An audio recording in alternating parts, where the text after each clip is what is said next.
बिस्मिल्लाहिर्रहमानिर्रहीम। अल्हम्दुलिल्लाहि नहमदुहु व नस्तईनुहु व नस्तगफिरुहु व नु'मिनु बिही व नतवक्कलु अलैहि व नऊज़ु बिल्लाहि मिन शुरूरि अनफुसिना व मिन सय्यिआति अमालिना। मन यहदिहिल्लाहु फला मुज़िल्ल लहु व मन युज़लिलहु फला हादिय लहु व नशहदु अन ला इलाहा इल्लल्लाहु वहदहु ला शरीका लहु व नशहदु अन्न सय्यदना व नबियना व मौलाना मुहम्मदन अब्दुहु व रसूलुहु सल्लल्लाहु तआला अलैहि व अला आलिहि व अस्हाबिहि व बारक व सल्लम तस्लीमन कसीरन कसीरा। अम्मा बाद फ़क़द क़ाल अल्लाहु तबारक व तआला फ़िल क़ुरआनिल मजीद अऊज़ु बिल्लाहि मिनश शैतानिर रजीम बिस्मिल्लाहिर रहमानिर रहीम। वल मुमिनूना वल मुमिनातु बअज़ुहुम औलियाउ बअज़ यअमुरूना बिल मारूफ़ व यनहौना अनिल मुनकर व युक़ीमूनस सलाता व युअतूनज़ ज़काता व युतीऊना अल्लाह व रसूलहु उलाइका सयरहमुहुमुल्लाह इन्नल्लाह अज़ीज़ुन हकीम।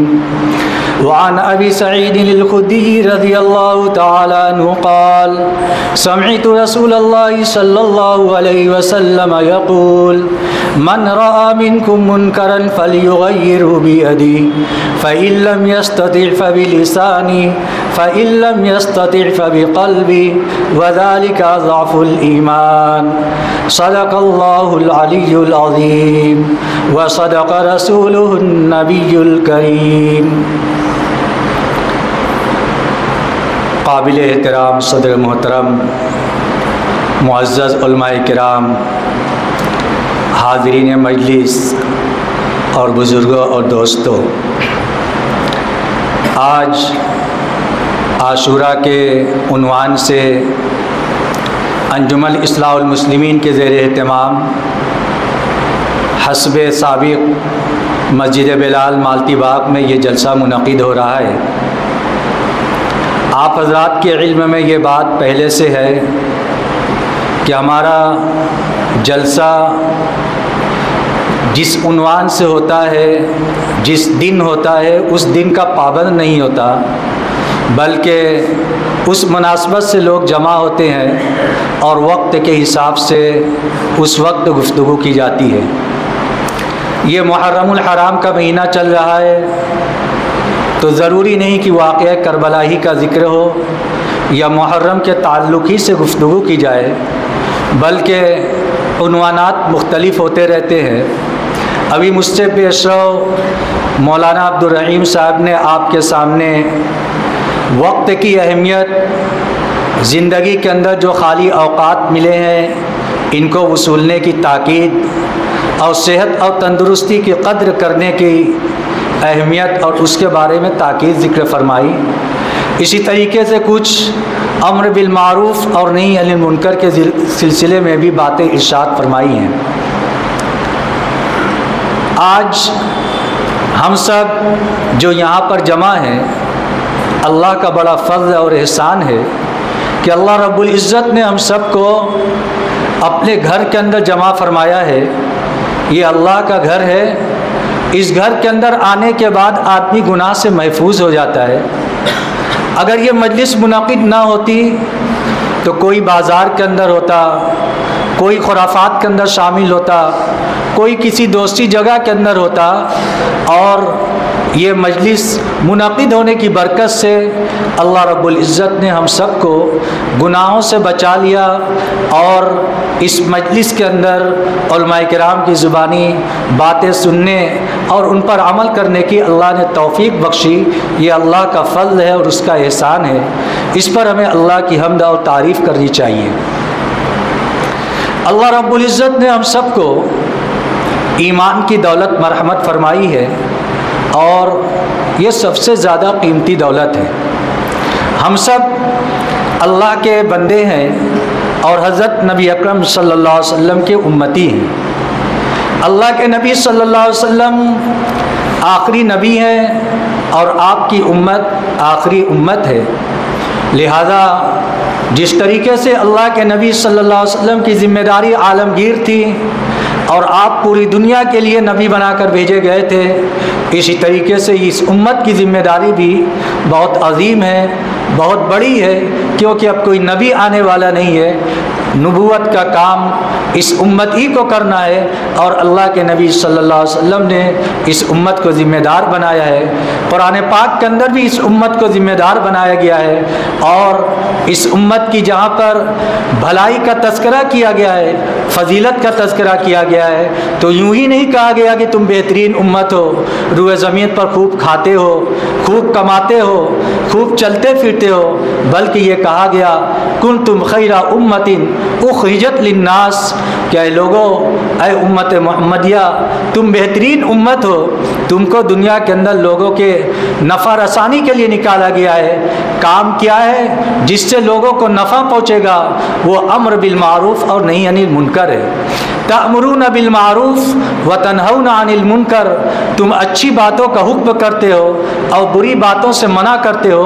इस ख़ास इम्तियाज़ की वजह से अल्लाह रब्बुल इज़्ज़त ने इस उम्मत को खैर उम्म का लक़ब अता फ़रमाया है और इस उम्मत को बेहतरीन उम्मत अता बनाया है।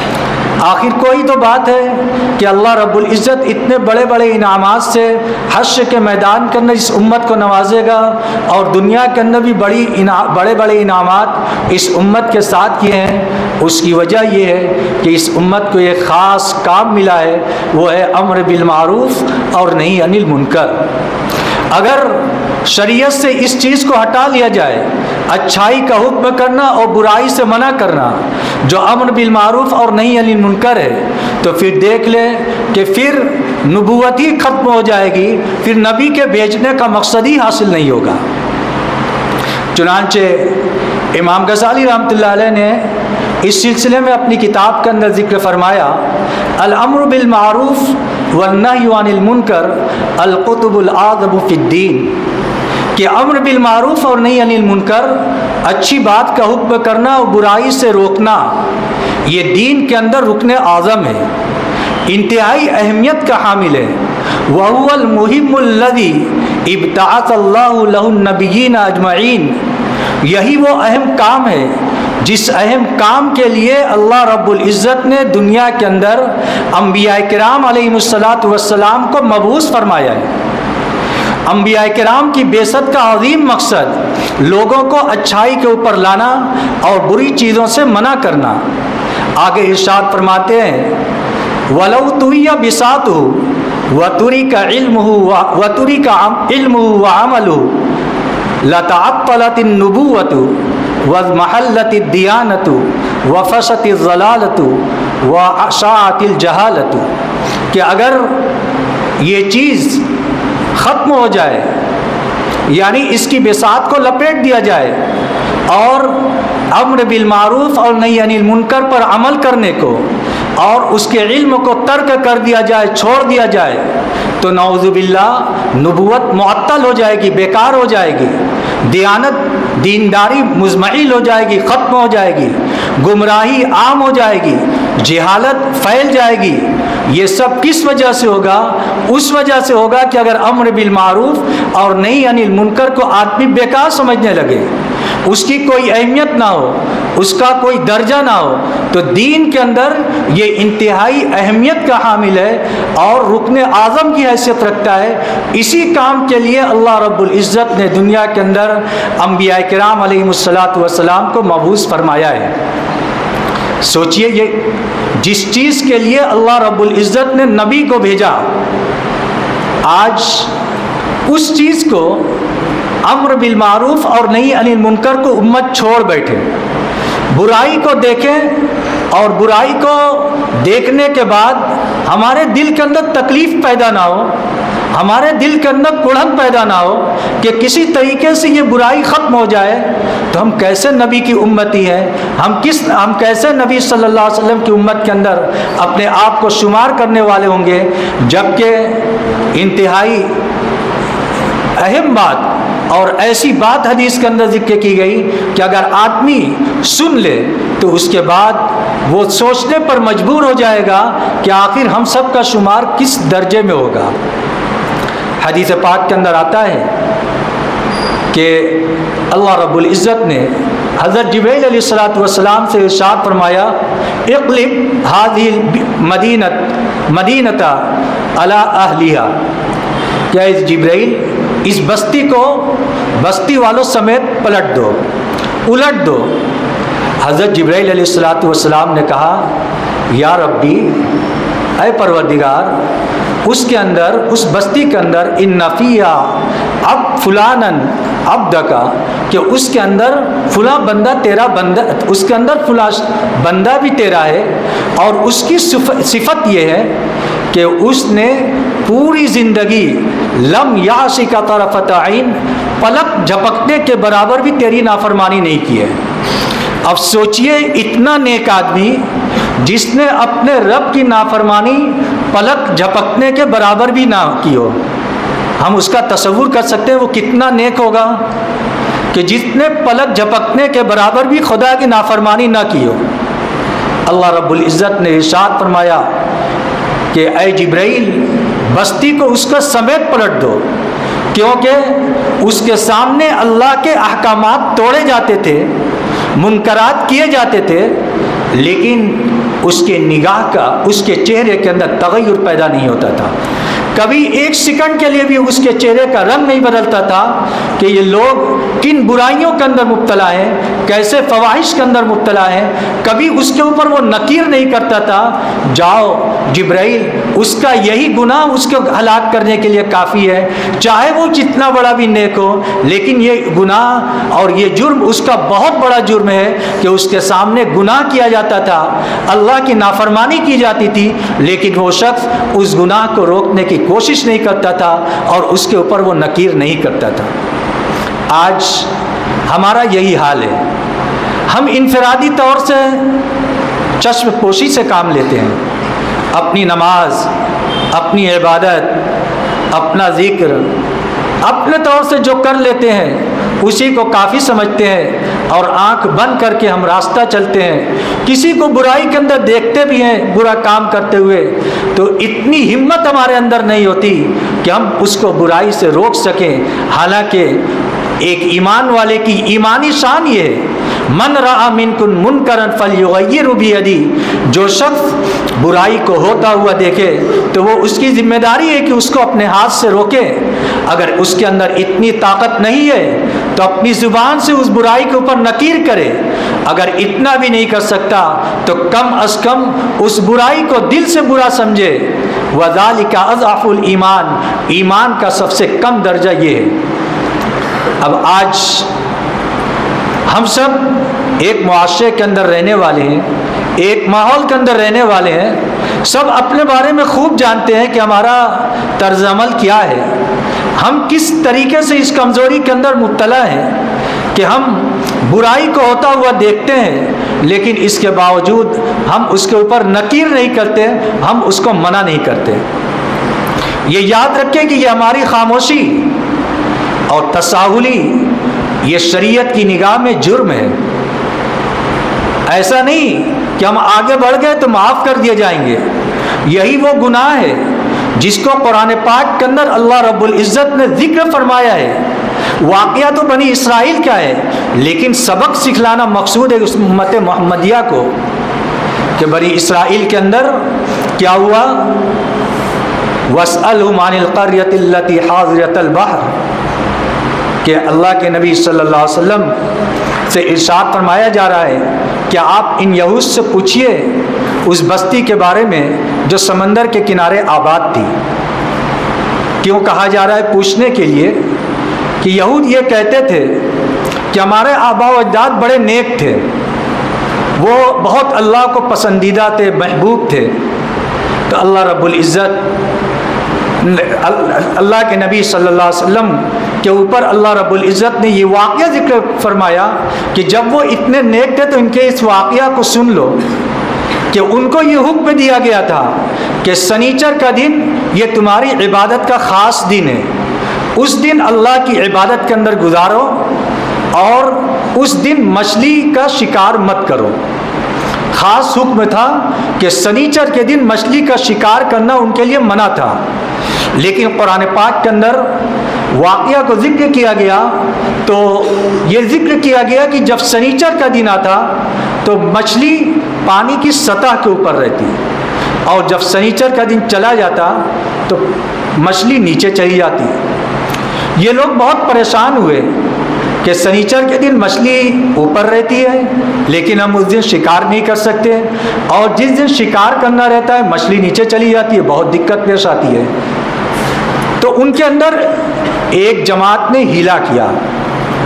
हीला ये किया कि वो शनीचर को शिकार नहीं करते थे, लेकिन उस जगह बड़े बड़े गड्ढे खोद रखे थे जिससे वो पानी उस गड्ढे के अंदर आ जाए और पानी के साथ मछलियाँ भी आ जाए, लेकिन वो मछली उस गड्ढे से बाहर ना निकल सके। फिर जब शनीचर का दिन गुजर जाता तो वो लोग उस मछली का शिकार करते और खा जाते। जब इस अमल को उन्होंने किया तो उनको समझाने वाले ने समझाया कि लोगों ये काम गलत है, इस काम से रुक जाओ, ये काम अल्लाह की नाराज़गी को लाने वाला है। लेकिन वो लोग इसको ना माने। एक जमात वो थी जो इस काम को करती थी, दूसरी जमात वो थी जो उनको करता हुआ देखती थी लेकिन उन पर नकीर नहीं करती थी, तीसरी जमात वो थी जो उनको मना करती थी। जो लोग मना करते थे उनसे वो लोग जो खामोश थे वो ये कहते थे, इज़ क़ालत उम्मतुन मिनहुम लिमा तईदूना कौमन अल्लाहु मुहलिकुहुम व मुअज़्ज़िबुहुम अज़ाबन शदीदा क़ालू माज़िरतन इला रब्बिकुम व लअल्लहुम यरजिऊन लअल्लहुम यत्तक़ून। इसके अंदर इरशाद फरमाया कि जब वो लोग दूसरी किस्म के लोग उन लोगों से कहते थे जो लोग उसके अंदर मुब्तला थे कि तुम क्यों इन लोगों को मना कर रहे हो, इन लोगों को क्यों रोक रहे हो, कोई फ़ायदा नहीं ये कहने से, ये जिस गुनाह के अंदर मुब्तला है अल्लाह रब्बुल इज़्ज़त इनको खुद उसकी सज़ा देगा, अल्लाह रब्बुल इज़्ज़त उनको अज़ाब देगा, उनको सज़ा देगा, आप क्यों उनको मना कर रहे हैं। तो उन लोगों ने कहा क़ालू माज़िरतन इला रब्बिकुम, हम इसलिए कर रहे हैं ताकि जब रब के हुज़ूर हमारी पेशी हो और उस वक्त हमसे मुतालबा हो कि तुम्हारे सामने मेरे हुक्मों को तोड़ा जा रहा था, अहकामात को तोड़ा जा रहा था, उस वक्त तुमने इस पर क्या नकीर की, तो हम उस वक्त अल्लाह के हुज़ूर अपनी माज़रत पेश कर सकें कि परवरदिगार हमने इनको मना किया था, हमने इनको रोका था, या अगर ये लोग बाज ना आए तो हश्र के मैदान में हम अल्लाह के हुज़ूर माज़रत कर देंगे, या हो सकता है कि हमारे समझाने बुझाने से अल्लाह रब्बुल इज़्ज़त उनके दिलों को फेर दे, तौबा कर ले। लेकिन हुआ ये कि वो लोग इसके ऊपर जमे रहे, उन लोगों ने अपने को उनसे अलग कर लिया, हत्ता कि उनके साथ मिलना जुलना ही बंद कर लिया, अपने इलाके को घेर लिया, उनके इलाके को अलग कर लिया। 3 दिन के बाद जब झांक कर वो लोग देखे हैं तो वो सब बंदर बना दिए गए। कुरान पाक के अंदर इसका तस्करा मौजूद है कि उनको कह दिया गया कूनू क़िरदतन ख़ासिईन, तुम जलील बंदर हो जाओ। अल्लाह का एक हुक्म तोड़ने की बुनियाद पर उनको जलील बंदर बना दिया गया। और जो लोग उस वक्त मना कर रहे थे, कुरान के अंदर लिखा हुआ है फ़अनजैनल्लज़ीना, उन लोगों को जो लोग मना करते थे, रोकते थे, हमने उनको नजात दे दी। तो अम्र बिल नही अनिल मुनकर यानी बुराई के ऊपर मना करना, ये हमारा अहम वजीफ़ा है, ये हमारी जिम्मेदारी है। आज हम इसको अपनी खूबी समझते हैं कि हम सबकी निगाह के अंदर अच्छे बने रहें, हर एक हमारी तारीफ़ करें। तो ये याद रखें अल्लाह के नबी सल्लल्लाहु अलैहि वसल्लम नबूवत से पहले आप सादिकुल अमीन थे, हर एक आपकी तारीफ़ कर रहा था, हर ज़ुबान आपकी तारीफ़ के अंदर मगन थी। लेकिन जैसे ही अल्लाह के नबी सल्लल्लाहु अलैहि वसल्लम ने उनको बुराई से मना फरमाया, जिस बुराई के अंदर वो मुब्तला थे, सबसे पहले अक़ीदे की बुराई, 360 बुतों की परस्तिश की जाती थी एक बुतों को छोड़कर। अल्लाह के नबी सल्लल्लाहु अलैहि वसल्लम ने जब उनको जमा करके कहा क्या लोगों अगर मैं तुमसे ये कहूँ कि इस पहाड़ी के पीछे एक दुश्मन है जो सुबह या शाम तुम पर हमला करने वाला है, अतुसद्दिक़ूननी, क्या तुम मेरी तस्दीक करोगे, तुम मुझे सच्चा जानोगे? तो सब ने कहा क्यों नहीं, मा जर्रबना अलैकल कज़िब, हमने कभी आपको झूठ बोलते हुए नहीं देखा। उस वक्त अल्लाह के नबी सल्लल्लाहु अलैहि वसल्लम ने इरशाद फरमाया कि मैं तुमको एक सख्त दिन के अज़ाब से डराने के लिए आया हूँ और मैं डरा रहा हूँ और कहता हूँ कि लोगों, तुम एक अल्लाह की इबादत करो, एक अल्लाह को माबूद समझो, तुम कामयाब हो जाओगे। उस वक्त अबू लहब ने कहा था तब्बन लका या मोहम्मद अलिहाज़ा जमातना, नऊज़ुबिल्लाह, अय मोहम्मद आपके लिए हलाकत हो, क्या आपने हमें इसीलिए यहाँ पर बुलाया है? देखिए अल्लाह के नबी सल्लल्लाहु अलैहि वसल्लम की पैदाइश के ऊपर जिसको इंतहाई खुशी हुई थी, उसी ने जब आपने उनको मुनकरात से रोका है, उस मुनकर के अंदर जिसके अंदर पूरी कौम मुब्तला थी, उससे मना फरमाया है, तो फ़ौरन वो आपके दुश्मन हो गए। और ऐसा दुश्मन हुआ कि आप जिस जगह जाते पीछे से जाता और कहता कि लोगों तुम इनकी बात न सुनो, फ़इन्नहु मजनून, क्योंकि ये पागल है। कभी कहता कि ये जादूगर है, कभी कहता ये शायर है। अल्लाह के नबी सल्लल्लाहु अलैहि वसल्लम लोगों के पास जाते थे, उनको मुनकरात से सही बात को बतलाते थे, सही अकीदे की तालीम देते थे, बुत और शिर्क बुत परस्ती से मना करते थे। तो ये आपके पीछे पीछे जाता था, चाहे वो हज का महीना हो, चाहे वो कोई और मजलिस हो, जब भी अल्लाह के नबी सल्लल्लाहु अलैहि वसल्लम जाते थे उस वक्त ये मना करते थे। और इन लोगों को बड़ी हैरत होती थी, अजअल आलियता इलाहु वाहिदा इन्ना हाज़ा लशैउन उजाब, कि हम 360 बुतों से मांगते हैं तब तो हमारी ज़रूरत पूरी नहीं होती। ये कहते हैं कि एक बुत से मांगो, एक माबूद एक अल्लाह से मांगो, तुम्हारी ज़रूरत पूरी हो जाएगी। ये तो बड़ी अजीब व गरीब चीज़ है, हम तो इसको नहीं मान सकते। तो अल्लाह के नबी सल्लल्लाहु अलैहि वसल्लम आपकी ज़ात अक़दस अरबों के दरमियान महबूब तरीन थी, लेकिन जिस दिन अल्लाह के नबी सल्लल्लाहु अलैहि वसल्लम ने जिस बुराई के अंदर वो मुब्तला थे उसके ऊपर जब नकीर की है, तो अल्लाह के नबी सल्लल्लाहु अलैहि वसल्लम के वही लोग दुश्मन हो गए, आपके खून के प्यासे हो गए।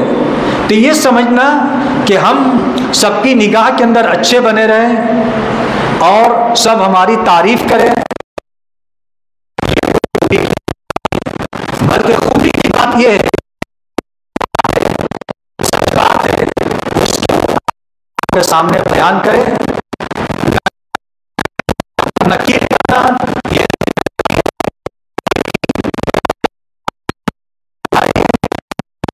हुआ उसको अल्लाह के नबी सल्लल्लाहु अलैहि वसल्लम ने करो, अच्छी बातों का करो और बुरी बातों से लोगों को मना करो, अब इससे कि तुम दुआ मांगो, ऐसा आएगा कि आपकी दुआ मांगने के आने से कि जो अल्लाह रब्बुल इज़्ज़त ने जिम्मेदारी दी है उस जिम्मेदारी को अदा करें। और अम्र बिल मारूफ और नही अनिल मुनकर वाली जो अहम जिम्मेदारी अल्लाह के नबी सल्लल्लाहु अलैहि वसल्लम के तवस्सुस से इस उम्मत को मिली है, इस जिम्मेदारी को हम अदा करें। अब जिम्मेदारी को अदा कैसे करनी है, यानी जो अम्र बिल मारूफ और नहीं अनिल मुनकर, किसी को बुरे से रोकना, ये तो बहुत आसान होता है कि आदमी अच्छी चीज़ का हुक्म कर देता है, सच बोलो, वादा पूरा करो और लोगों के साथ अच्छा मामला करो, एहसान करो, हुस्न सलूक करो, अच्छी चीज़ों का हुक्म करना, ये किसी को भी आदमी आम तौर से करता रहता है, कहता रहता है। लेकिन कुरान पाक के अंदर दोनों चीज़ इकट्ठा आई है, जहाँ पर अम्र बिल मारूफ आया है वहाँ पर नहीं अनिल मुनकर भी है कि बुरी चीज़ों से रोको भी। हज़रत जाफ़र तैयार रज़ी अल्लाह ताला अन्हु ने जब हफ्सा के दरबार में अल्लाह के नबी सल्लल्लाहु अलैहि वसल्लम की तालीमात का जिक्र फरमाया था, तो जहाँ पर यह चीज़ जिक्र फरमाई थी कि उसने हमें ये हुक्म दिया है कि हम अल्लाह की इबादत करें, वहीं ये भी फरमाया था व नहाना, हमें इन चीज़ों से मना भी फरमाया है। यानी अच्छी चीज़ों का हुक्म भी दिया है और बुरी चीज़ों से मना भी फरमाया है। ये दोनों एक दूसरे का जुज़ है। आज हम कभी मौका मिलता है तो अम्र बिल मारूफ तो कर लेते हैं, लेकिन नहीं अनिल मुनकर नहीं करते। क्यों नहीं करते? शायद फुला आदमी नाराज़ ना हो जाए, फुला बड़े आदमी अगर हम उनसे कहेंगे वो नाराज़ हो जाएंगे, फुला इस एतबार से बड़े हैं वो हमसे नाराज़ हो जाएंगे। नाराज़गी नहीं, बल्कि एक मुनकर, एक गलत चीज़ पाई जा रही है, और जब कोई चीज़ गलत चीज़ पाई जा रही है तो उस वक्त नकीर करना और उस पर इनकार करना ये उम्मत के अंदर पैदा होने के नाते ज़िम्मेदारी है। अगर हम इस जिम्मेदारी को अदा नहीं करेंगे तो अल्लाह रब्बुल इज़्ज़त के यहाँ हमसे पूछ होगी। और बनी इसराइल के अंदर जो सबसे पहला फसाद आया था वो इसी तरीके से आया था। मशहूर हदीस है कि बनी इसराइल के अंदर जब सबसे पहला फसाद आया तो वो इस तरीके से आया कि एक शख्स किसी को बुरा काम करते हुए देखता तो वो कहता ला तफल, तुम इसको मत करो क्योंकि ये हराम है। एक दफ़ा कह दिया, वो माना नहीं, तो फिर उसके बाद अगले दिन वो उसी के साथ हो जाता, उसी के साथ खाता, उसी के साथ बैठता, उसी के साथ हर काम करता, शरीक होता। यहाँ तक कि अल्लाह रब्बुल इज़्ज़त ने उसकी नहुसत से उसके दिल को भी उसी के जैसा बना दिया। यानी जो सियाह उसका दिल था गुनाह के अंदर मुब्तला होने वाले शख्स का, जिसने पहले दिन नकीर की थी, जाहिर सी बात है कि उसके दिल के अंदर उस गुनाह की कबाहत थी। उस गुनाह की कबाहत की वजह से उसने उसको पहले दिन मना किया था, लेकिन दूसरे दिन रवादारी की बुनियाद पर वो उसके साथ खाने पीने के अंदर शरीक हो गया। तो अल्लाह रब्बुल इज़्ज़त ने लुईन अल्लज़ीना कफ़रू मिन बनी इसराइल अला लिसानी दाऊद व ईसा इब्न मरियम, कि हज़रत दाऊद हज़रत ईसा इब्न मरियम की ज़ुबानी बनी इसराइल पर के मुनकिरीन के काफिरों पर लानत की गई। ज़ालिका बिमा असौ व कानू यातदून, इस वजह से कि वो हद से तजावुज़ कर जाते थे और फिस्को फुजूर के अंदर मुब्तला थे। उनका एक गुनाह ये भी था, कानू ला यतनाहौना अन मुनकरिन फ़अलू लबिअसा मा कानू यफ़अलून, कि वो एक दूसरे को उस गुनाह से रोकते नहीं थे जो आपस के अंदर कर रहे होते थे। एक दूसरे को गुनाह से रोकना जो उनकी जिम्मेदारी थी, वो उस जिम्मेदारी को अदा नहीं करते थे। इसकी बुनियाद पर हज़रत दाऊद, हज़रत ईसा अलैहिस्सलातु वस्सलाम की ज़ुबानी बनी इसराइल के ऊपर लानत की गई। ये वाक़यात कुरान के अंदर ज़िक्र किए गए। तो सिर्फ कुरान कोई वाक़या की किताब नहीं है, बल्कि दर्स और इबरत के वास्ते कुरान के अंदर वाक़या ज़िक्र किया गया है कि जिस तरीके से बनी इसराइल के ऊपर लानत की गई इस काम के न करने की वजह से, ऐसे ही अगर ये उम्मत भी इस काम को नहीं करेगी और मुनकरात के शुरू को रोकने की कोशिश नहीं करेगी तो फिर ये सारी चीज़ें इसके साथ भी हो जाएंगी। और वो अज़ाब जो अहादीस के अंदर अल्लाह के नबी सल्लल्लाहु अलैहि वसल्लम ने ज़िक्र फरमाया है, उससे बहुत डरने की ज़रूरत है। आज हम सब इसके अंदर कोताह हैं, हम सबको इसकी जानिब मुतवज्जे होने की ज़रूरत है कि जो काम खुल्लम खुल्ला किया जाता है, जो बुराई आम तौर से की जाती है मुआशरे के अंदर, उस पर अलानियतन नकीर की जाएगी। अगर उम्मत के अंदर कोई काम अलानियतन गुनाह और बेहयाई की जा रही है, फहाशी की जा रही है, बेहयाई के अंदर लोग मुब्तला हैं और गलत कामों के अंदर लोग मुब्तला हैं, तो अलग ऐलान हमारे मुआशरे के अंदर ये तबाही के असबाब पाए जा रहे हैं। नौजवान इन बुराइयों के अंदर मुब्तला हैं, इन गुनाहों के अंदर मुब्तला हैं। नौजवान लड़के और लड़कियां इन गुनाहों के अंदर मुब्तला हैं। उस वक्त अलानिया तौर से नकीर की जाएगी जब अलानियतन लोग गुनाहों के अंदर मुब्तला होंगे। लेकिन अगर किसी के अंदर कोई ज़ाती कमी है तो उसको भी हमें मना करना है, लेकिन उस वक्त हमें उसकी इज्जत नफ्स का भी ख्याल रखना है। ऐसा ना हो कि अगर कोई शख्स किसी ज़ाती कमी के अंदर मुब्तला है, हम मजमा के सामने उसको टोक दें, तो इसकी वजह से वो शख्स शर्मिंदा भी होगा और इसकी बुनियाद पर मालूम नहीं वो शख्स उससे बाज आए या ना आए, लेकिन फिर वाज या कोई ऐसी मजलिस के अंदर वो शिरकत करना बंद कर देगा। अल्लाह के नबी सल्लल्लाहु अलैहि वसल्लम का इस सिलसिले में तरीक़ा क्या रहा है, नहीं अनिल मुनकर के सिलसिले में हदीस के अंदर कुछ वाक़यात मिलते हैं हिकमत के साथ।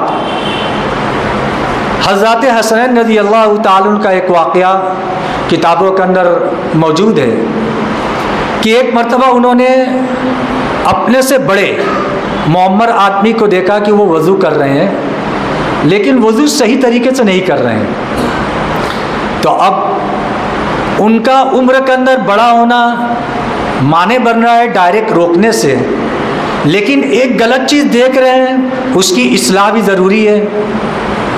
तीन लोगों ने कहा कि है चाचा जान, आप हमारे बड़े हैं, हमसे ज़्यादा जानते हैं, हम ये चाहते हैं कि हम आपके सामने वज़ू कर लेते हैं, आप हमारे वज़ू को देख लीजिए, अगर सही है तो ठीक है, वरना उसके अंदर जो गलती है उसकी इस्लाह कर दीजिए। कहा ठीक है। इन लोगों ने वज़ू करना शुरू किया। जब वज़ू किया तो जिस अमल के अंदर उनकी गलती थी, जब उस अमल पर पहुँचे देखा कि ये इस तरीके से कर रहे हैं, वो फ़ौरन समझ गए कि ये हमारी इस्लाह के लिए कर रहे हैं। और उनको कहा कि मैं समझ गया कि आप लोग क्यों यहाँ पर वज़ू कर रहे हैं, मकसूद सीखना नहीं है, बल्कि मकसूद एक गलती के ऊपर तंबीह है। हमारे अकाबिरीन के सिलसिले में भी ये बात मिलती है कि वो किसी शख्स को अगर तंबीह करना मकसूद होता है तो इंतहाई हिकमत के साथ और ऐसे तरीके से करते हैं कि सामने वाला नौजवान या सामने वाला शख्स अपनी इस्लाह भी कर ले और उसकी इज़्ज़त नफ्स भी बाकी रह जाए। हज़रत मौलाना अब्दुल कादिर साहब रायपुरी रहमतुल्लाह अलैह के मुताल्लिक़ किताब के अंदर लिखा है कि एक नौजवान उनके पास मौजूद था और उसका पायजामा टखने से नीचे था। जाहिर सी बात है कि यह शरीयत के अंदर हराम है टखने के नीचे। अब अगर उसको बराह रास्त कहें तो हो सकता है कि वो उसका गलत तासुर ले। उसको बुलाकर तन्हाई में ले गए और कहा कि देखो, मेरा इज़ार और मेरा तहबंद कहीं ऐसा तो नहीं कि बदख्याली में टखने से नीचे हो गया है। तो वो फ़ौरन समझ गया कि हज़रत क्या कहना चाहते हैं। कहा हज़रत मैं समझ गया, और उसने अपनी इस्लाह कर ली। तो नकीर नहीं यानी मुनकर, किसी को बुरे काम से मना करने का तरीक़ा ऐसा इख्तियार करना चाहिए कि सामने वाला उस गलत काम से रुक जाए। ऐसा ना हो कि उसके अंदर और ज़िद पैदा हो जाए और उस ज़िद की वजह से वो काम करने से जो छोड़ना चाहिए उसके ऊपर और इसरार करने लगे। सोचिए, अल्लाह के नबी सल्लल्लाहु अलैहि वसल्लम के ज़माने के अंदर मस्जिद नबवी कैसी मस्जिद है, कितना एहतराम एक ईमान वाले के दिल के अंदर है। एक नमाज का अज्र व सवाब 50,000 नमाज के बराबर मिलता है। एक ईमान वाला जब उसका नाम सुनता है तो अज़मत से उसका दिल लबरेज़ हो जाता है। आज हमारी इस मस्जिद के अंदर कोई बकरी आकर पेशाब कर दे तो एक जैसा भी ईमान वाला है उसको गुस्सा उठेगा कि मस्जिद को बकरी ने, जानवर ने गंदा कर दिया। और जो साहिब, जो मालिक है, उसको बुलाकर तंबीह भी की जाएगी, होना भी चाहिए। अल्लाह के नबी सल्लल्लाहु अलैहि वसल्लम के ज़माने के अंदर एक आराबी देहात के रहने वाले मस्जिद के अंदर आए। उन्होंने कुछ सवालात किए। फिर सवालात करने के बाद उनको इस्तिंजा का तकाज़ा हुआ, मस्जिद के किनारे इस्तिंजा करने लगे। सहाबे किराम ने जब देखा तो उनको बहुत गुस्सा आया। वो उठे थे कि उसको कुछ हटा दें। अल्लाह के नबी सल्लल्लाहु अलैहि वसल्लम ने मना फरमा दिया, रुको। जब वो इस्तिंजा से फारिग हो गए, सहाबे किराम को हुक्म फरमाया कि जगह को साफ़ करो। उनको करीब बुलाया और कहा कि ये मस्जिद है, मस्जिद अल्लाह का घर है, मस्जिद अल्लाह का घर है। अल्लाह का घर इसलिए बनाया गया है ताकि उसके अंदर नमाज पढ़ी जाए, ताकि उसके अंदर जिक्र किया जाए, ताकि उसके अंदर वाज़ो नसीहत किया जाए। गंदगी के लिए मस्जिद नहीं है। अब वो साहब सुने और इस नसीहत को सुनने के बाद वो बहुत मुतासिर हुए। देखिए अल्लाह के नबी सल्लल्लाहु अलैहि वसल्लम का तरीक़ा क्या रहा है। एक साहब अल्लाह के नबी सल्लल्लाहु अलैहि वसल्लम की खिदमत के अंदर हाजिर हुए और कहा कि मैं मुसलमान तो होता हूँ, लेकिन हमारी एक शर्त है कि आप मुझे एक चीज़ की इजाज़त देंगे, जब उस चीज़ की इजाज़त देंगे तब तो मैं मुसलमान हूँगा। और वो साहब ने कहा कि ऐ अल्लाह के नबी सल्लल्लाहु अलैहि वसल्लम ने पूछा क्या है? तो उस शख्स ने कहा कि मैं मुसलमान होता हूँ, लेकिन आप मुझे ज़िना की इजाज़त दे दीजिए, मैं उससे नहीं रुक सकता। सहाबा किराम जब इसको सुना तो जाहिर सी बात है कि कोई भी सुनेगा, आम आदमी, तो उसके दिल के अंदर अजीब कैफियत पैदा हो जाएगी। अल्लाह के नबी सल्लल्लाहु अलैहि वसल्लम ने कहा करीब आओ। आपने उनको समझाया, कहा क्या तुम ये चाहते हो कि कोई तुम्हारी बहन के साथ ये काम करे? कहा नहीं। कहा ऐसे ही दूसरे लोग भी नहीं चाहते। इसी तरीके से मुहर्रमात उसका तस्करा किया, माँ का, बहन का, खाला का, बीवी का। तो फिर अल्लाह के नबी सल्लल्लाहु अलैहि वसल्लम ने उनको समझाया कि दूसरे लोग भी ये नहीं चाहते। फिर अल्लाह के नबी सल्लल्लाहु अलैहि वसल्लम ने उनको दुआ दी। फिर उसके बाद इस चीज़ से ज़्यादा गुनाह की कोई चीज़ उनके जहन के अंदर नहीं थी और हमेशा के लिए उस गुनाह को तर्क कर दिया, छोड़ दिया। तो अगर आदमी मुनकर के ऊपर नकीर कर रहा है तो नकीर करने का जो तरीक़ा कुरान और हदीस के अंदर जिक्र किया गया है, उस तरीके के मुताबिक आदमी की ज़ाती इस्लाह की जाए। और जो उमूमी तौर से मुनकरात के अंदर अगर लोग मुब्तला हैं तो उसका अलानियतन किया जाए, क्योंकि जब मुनकरा खबाइस गालिब आ जाएँ। अल्लाह के नबी सल्लल्लाहु अलैहि वसल्लम से हज़रत आयशा सिद्दीक़ा रज़ी अल्लाह ताला अन्हा ने पूछा था, अनुहलकु वफ़ीना सालिहून, ऐ अल्लाह के नबी क्या हम हलाक हो सकते हैं जबकि हमारे दरमियान नेक लोग भी मौजूद हों? तो इरशाद फरमाया कि नाम इज़ा कसरतुल खबाइस, हाँ जब बुराइयाँ गालिब हो जाएँ और उस वक्त बुराइयों को बंद करने की कोशिश ना की जाए तो उस वक्त हर एक हलाक हो सकता है। मरने के बाद क्या मामला होगा वो अलग होगा, लेकिन दुनिया के अंदर अज़ाब के अंदर हर एक मुब्तला होगा। इसलिए आज के इस जलसे के अंदर जो पैगाम दिया जा रहा है वो पैगाम ये है कि जो मुनकरात हमारे सामने हो रहे हैं, जिसके ऊपर जिसको जितनी कुदरत हासिल है, आदमी उतने का जिम्मेदार है। कुल्लुकुम राइन व कुल्लुकुम मसऊलुन अन रइयती, हर एक जिम्मेदार है और हर एक से उसकी ज़िम्मेदारी के बारे में क़यामत के रोज़ पूछ होगी।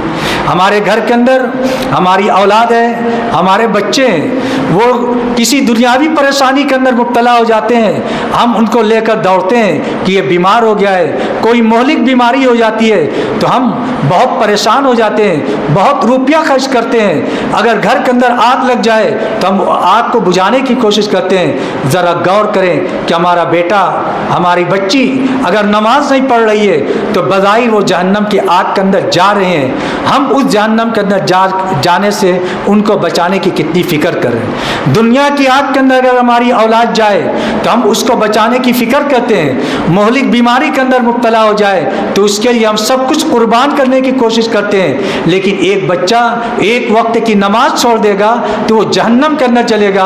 हम जहन्नम की आग से बचाने के लिए, अपने औलाद को बचाने के लिए क्या वैसे ही तिल मिलाते हैं, वैसे ही बेचैन होते हैं कि हमारी औलाद ने नमाज छोड़ दी, हमारे पड़ोसी ने नमाज छोड़ दी, हमारे घर वाले ने नमाज छोड़ दी, या कोई और दीन का हुक्म को छोड़ दिया?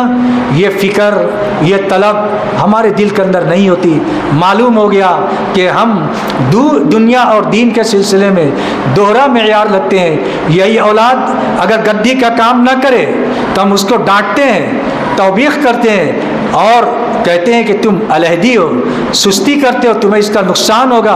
अगर बड़ी औलाद हो जाती है, काम चोर रहती है, आदमी अलग कर देता है, कारोबार से अलग कर देता है, सख्ती का मामला करता है। लेकिन यही औलाद दीन के अंदर कमी करती है तो हम उसको उसके साथ चश्म पोशी का मामला करते हैं। ये उसके साथ हकीकतन खैर खाई नहीं है बल्कि उसके साथ दुश्मनी है। हकीकतन खैर खाई यही है कि हम उसकी आखिरत की फ़िक्र करें। अल्लाह रब्बुल इज़्ज़त हम सबको कहने सुनने से ज़्यादा अमल की तौफ़ीक़ अता फ़रमाए। व आखिरु दावाना अनिल हम्दुलिल्लाहि रब्बिल आलमीन।